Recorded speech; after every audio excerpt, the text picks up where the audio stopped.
And welcome back to the next episode. Today we are going to be getting our trading hall set up for our villagers. You can see over here, got some villagers bobbing up and down in here. It's working. I had to turn it off. I had a whole bunch of them tangled up down here. They're not dropping in like they should be, but you know that's the problem with this style of breeder. They're staying in here. They bounce around. They basically, once you get one of them trapped up in here, nothing's dropping down this hole to go up of it. Kind of annoying, but it's just is what it is. So what I did is I just covered up the doors we were having so much fun with the other day.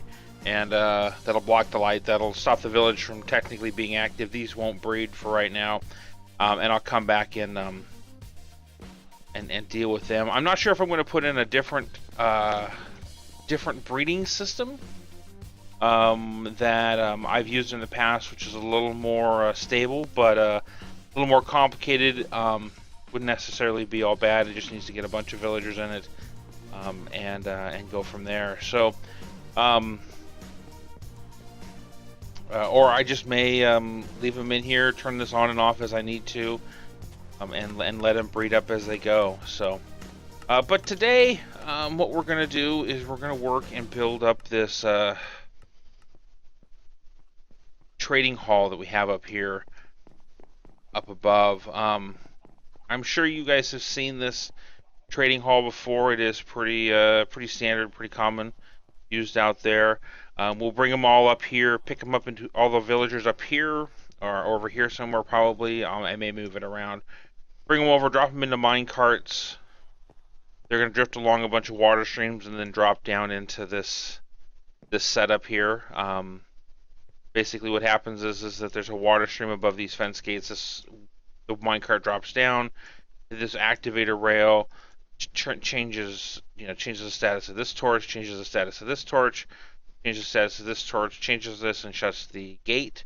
That gate then, allows the next villager to go flying past it. And then when we, once we've worked with them for a while, got the trades where we, figured out what the trades are, and we don't want to keep them anymore. We come up here, push the button, the minecart drops down into another water stream below, and takes them off to be dealt with. Best way to phrase it.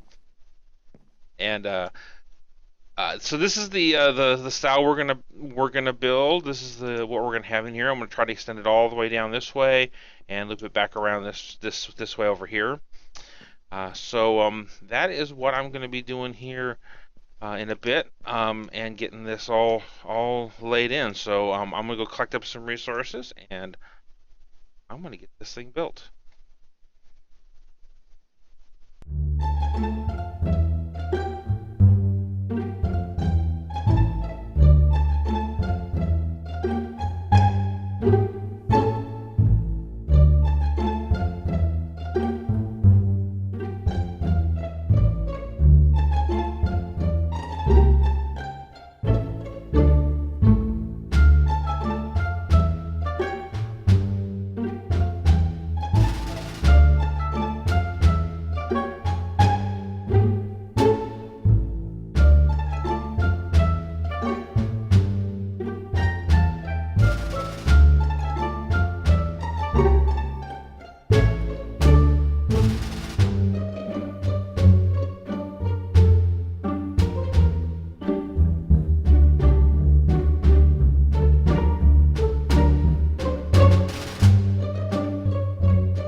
right, and welcome back. So, I've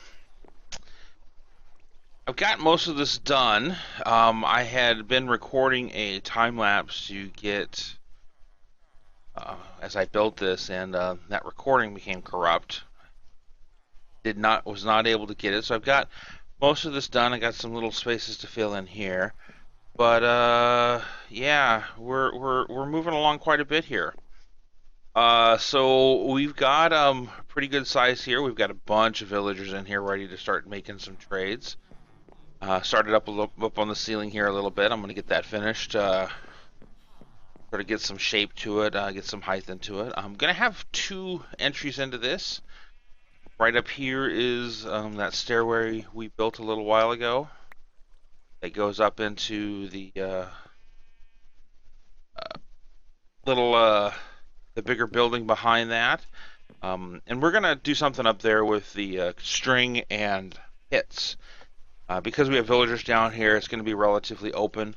I don't want any zombies getting in here. I mean, they technically could get in here and convert all these villagers. Now, I haven't really done any trading with any of these. Seeing what they've got. I mean, I know I've got a couple of white coats here that have got some books. Fire protection 3, not bad. Looks like I've got a bunch of armorers and butchers. Let's see here. Right there. 17 for chickens. So not bad. I want to show you what I did with the villagers. We'll go down to our villager breeder, which I've got turned back on, I believe. Jump down there. And we're going to set up a way to turn this off as well, and off they go. You can see the hearts popping up. Should be getting... Yep, looks like we got another baby there. Hopefully get another one over there. So I do want to set up some pistons or some sort of switch so that I can push some blocks out onto this, cover it up so it'll block it. I'm going to get this last little part of the shaft covered in spruce as well, so it looks clean if you're looking down. There are the doors down there, and we still have our friend down there. And then we'll get this room going, but at some point in time, I think I'm going to wipe out this breeder for a different one. And what I'm going to do there is, so here's the reason why. So we have our farmers in here that are doing a great job harvesting them, and they're breeding because they're passing food back and forth, which is one way to do that. The problem is that not all the babies fall off into this pit and go up this water chute to our collection area, which I'll show you here in a second. So all of their inventories end up being filled up with food, which is fine in this breeder, and a bunch of them will collect in here. But the problem is that when you get up into a trading hall up here, even though they're in separate carts, they're close enough to continue breeding. So these villagers will end up actually recognizing the village over down there, and actually we're starting to breed up here, and I had a bunch of little villagers running around. So what ends up happening is they drop down. Below that, you see you got one right there. So what'll happen is they'll be floating around out there, and I've got them set up so that there's a water stream, which is going to be our method for getting, when we dispose of the villagers we don't want. They go all the way over here on some water streams, and they're a little slow. I got them blocked up so that they really can't get out. So they'll, at some point in time, they'll end up over here. They'll drop down. Oops. Turned around and drop down into where our collection system is. We're just adding them back into the system. So from down below and up above, I've got villagers coming into this tube right here, where they get funneled out over here, and then they'll get stacked up over here. And then what I've got is a little pressure plate that worked out perfectly. That'll pick up a villager that dispenses a card onto the track, lights up the track most of the time picks up a villager and sends them off into our trading hall. Now, this trading hall looks really nice from above, and this is a good example of one of the flaws with it. It uh, it looks really good from below, and it works great once you have the villagers in there. But sometimes getting them in here is a pain because they're coasting along on fence posts, so that they're the same height as the gates. And what that means is that when you pass the water stream over, they can get stuck sometimes, and that's where this purple coat down over here had happened to them. So periodically, when I'm filtering villagers through here, I got to hop up on here and just sort of make sure that they continue moving on the water streams and don't get caught up. It's not a big deal. It's really simple. You just sort of bump into them. But you can't. It's very difficult to fall through here unless you are on a one of the open gates. Like get down over here, you can see that there's the open gate. Oops, got a lot more villagers in here than I thought I did. So these are all closed gates. So this is an open gate. If I were to fall through, I would fall through there. Have to ender pearl out to get myself out. The nice thing about it is you'll notice that as they start coming together, it's very likely that the next one behind it pushes it along. So, for the most part, if you've got a continual flow of villagers coming in here, it works really, really well. So let me get these guys, make sure these aren't stopping here. Like they're going along. The worst place that they stop on is when this spot right here is open, this fence post, or this fence gate right here, right below the sign is open. That's the most likely place that they're going to stop because they don't have quite the momentum to fall in into it. So we'll guy coming along here, push right on by that set of signs, and you see this guy got stuck here. So it's just a matter of coming in here, pushing him a little bit, and off he goes. So very, very simple. This guy should drop right about there. Guy's gonna drop in on this last one right here. So we've almost got this whole thing filled up, but I haven't really, all I've been doing is just pushing villagers in. I haven't been taking the time to see what their trades are, increasing them or anything like that. So that's going to be a little bit of off-camera work. That's just a lot of busy work and the like. So not something that makes great YouTube videos. So what I'm going to do is I'm going to do some trading. Look at bringing in some additional supplies into here. Sort of finish up this room. Like I said, I'm going to have the one entry there. I'm also going to have another entry over here. So that means we're going to be cleaning up this area, sort of blocking this up, this chicken farm. Actually, this chicken farm is going to go away. It's doing a great job for us right now, keeping us fed. But I want to set up one that creates the option for raw chicken as well.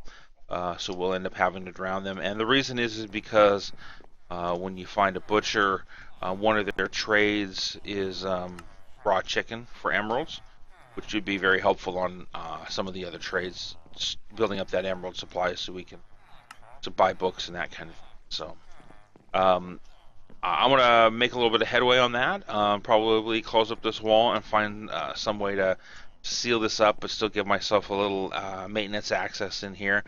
Might be an iron door. I might set up a piston door off of one of the buttons. These buttons aren't permanent. I want to set up something like this, sort of a beam over here on this end. So I knew I had the extra buttons to remind me to actually do that. So I am going to pop out, get a little bit of work done on this room, and then I will touch base with you after that cut. Alright, and welcome back. It's been a little bit of time. I've been working on this roof with this additional entrance and how it hooks in here, not quite being symmetrical. Trying my darndest to keep things consistent, it's been a bit of a hassle. But this is what I got for the ceiling. Try to get some texture in there, some glowstones in there, some recessed lighting, that kind of thing. It's not like I said, it's not symmetrical, it's not perfect, but I think it's kind of unique. I think it came out pretty well. I will say that I found out the hard way to remember to light this part of it, as a creeper did drop down on me, almost got me, really close. So tons of torches up here after the fact, and I got the guy stuck. I've been slowly been pushing villagers through here as we go along. So you can see I've almost got the whole hall filled in. I really haven't traded with any of them, but I've just been working on the ceiling and just, you know, periodically going down and checking to see if anybody new is showing up down here. I haven't gone down in a little while. So it doesn't look like I've got anybody breeding down on the floor here, which is good. That means that they're all down in the breeder down below. So I'll get a few more of them pushed in here, I think, probably a little bit later, and we'll go from there. So my next thing is I'm going to figure out what I'm going to do for this wall going through here. Not really sure what I want to do. I know I can go as far as this. And so the wall's going to be here. I may have some recessed panels going through back here, but that's about it. And if I do, I'm going to try and keep them up a little bit higher. You know, I do have a little bit of height I can go up with. And then I got to figure out how I'm going to blend this roof in. I think I can go pretty easily once I figure out how high this wall is going to be. So that's going to be the next thing that I'm going to do, working on this. I'm not going to worry about stairs going up yet. I'm just going to worry about this wall, how high it is, how I'm going to get that in, and go from there. So I will get a foundation laid out, figure out what the spacing is on this, and I will catch you here in a bit. Alright, and welcome back. So I've got the wall done. I've got most of the ceiling in, and I just did a quick check for lighting. Got the hazardous areas marked, I believe, but I'll definitely do another run through, and I think I'm gonna have to put some lighting in the ceiling. So this is the wall that I decided to go with. Just sort of patterned it down the whole side there. Nothing. I don't think it was anything too fancy with that. It fit in pretty cleanly. So the ceiling, it's a little bit of a mess. I'm going to see what I can do with it down here. This transition was kind of difficult. I really didn't like it, but I got something in here. I may just extend this down, see what happens, kind of thing, and sort of play with it a little bit. But for the most part, I think I'm going to call this room pretty much done. Nice big hall. Get our villagers in here. I suspect I'm going to have chests stacked in here from time to time for trading, just to make things a little simpler for the trading side of things. But that is going to be it for this episode. As always, you can find me on Twitter at @AWanderingNerd. If you enjoyed the video, please leave a like. If you want to see more like this, definitely subscribe. So, that is going to be all. And once again, this is The Wandering Nerd.